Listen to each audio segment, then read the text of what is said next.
Apel konsolidasi yang terdiri dari personil TNI Polri, Satpol PP, personil BPBD yang digelar oleh Badan Penanggulangan Bencana Daerah BPBD Kota Gorontalo berlangsung di lapangan Taruna Remaja.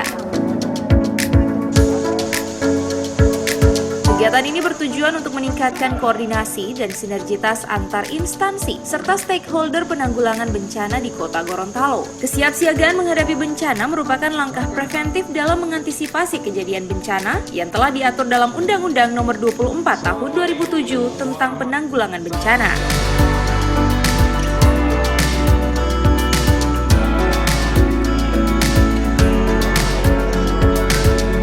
Berdasarkan prediksi BMKG, dampak dari fenomena La Nina akan meningkatkan curah hujan di Indonesia termasuk Gorontalo, sehingga diperlukan antisipasi potensi terjadinya bencana hidrometeorologi berupa bencana banjir, tanah longsor, angin kencang yang dapat terjadi di wilayah Kota Gorontalo.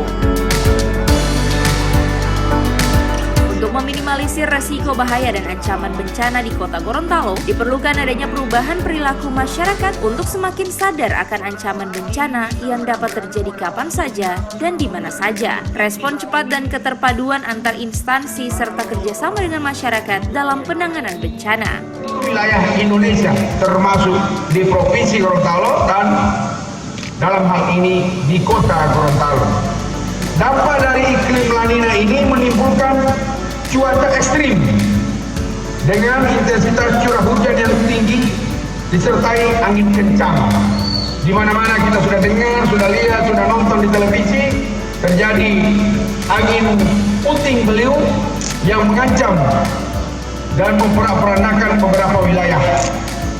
Sehingga hal tersebut dapat menimbulkan bencana alam, banjir, tanah longsor, dan angin puting beliung.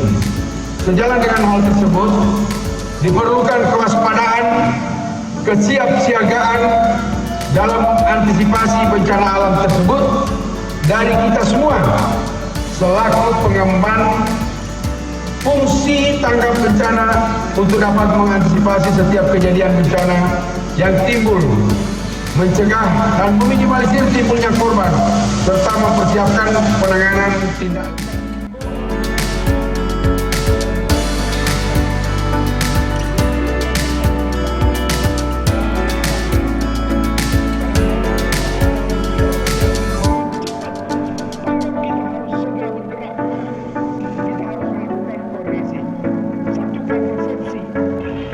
Tim Liputan Advertorial, Mimosa TV.